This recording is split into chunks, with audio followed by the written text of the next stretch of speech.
جو اصلی تعلیم کو فروغ دینے کے لیے ممکن حد تک بہت کچھ کوشش کرتے رہے اور امن کریٹیکل کر گزرے، اس میں کوئی شک نہیں ہے کہ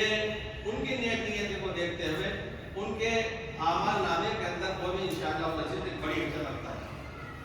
والقاسمین الغیظ والعافین عن الناس، میں نے وکیل صاحب کے طرح خوبی یہ بہت اچھی سی دیکھی کہ ان کے منہ پر اگر اختلاف رائے کوئی کر رہا ہے تو وہ اس کو اختلاف ہی تو سمجھتے تھے، مخالف نہیں سمجھتے تھے، وہ اس کو اختلاف کہتا تھا۔ وکیل صاحب کے بہت سے بعض وہ کام جن کو انہوں نے اچھا سمجھ کر کے، ملت کے حق میں مفید سمجھ کر کے اور اپنے احباب کے رائے مشورے کے ساتھ انجام دینے کی کوشش کی،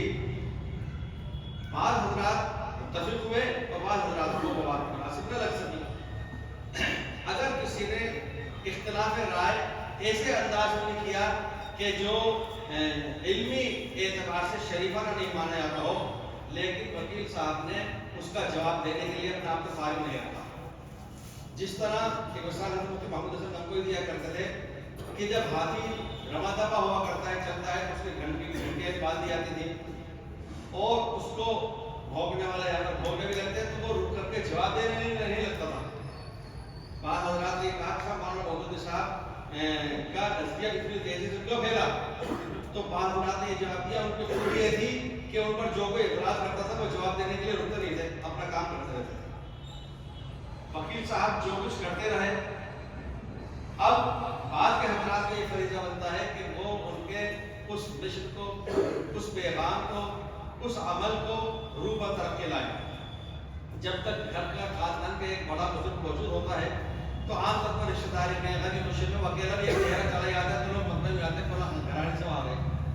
لیکن جب کوئی ایسا بڑا چلا جاتا ہے تو اس خاندان کے کئی افراد کو ہر جگہ غم خوشی میں شرکت کرنا پڑتی ہے۔ وکیل صاحب ذاتی طور پر، انفرادی طور پر بھی جتنے اہمیت کے حامل تھے اور کر رہے تھے، میں یہ سمجھتا ہوں کہ اب ان کے بعد زیادہ سے زیادہ لوگوں کو شریک عمل ہو کر کے یہ کام کرنا ہوگا۔ وکیل صاحب صرف ایک اسکول چھوڑ کر نہیں چلے گئے، جہاں ایک اسکول بھی چھوڑ کر گئے ہیں، وہاں بہت سی بات تنظیموں کو چھوڑ کر گئے ہیں۔ ابھی صاحب فرما رہے تھے، ملی کونسل کے تعلق سے بھی فرمایا، مسلم پرسنل بورڈ کے تعلق سے بھی فرمایا۔ یہ بات میری جانکاری کے اندر بھی بہت پہلے سے ہے کہ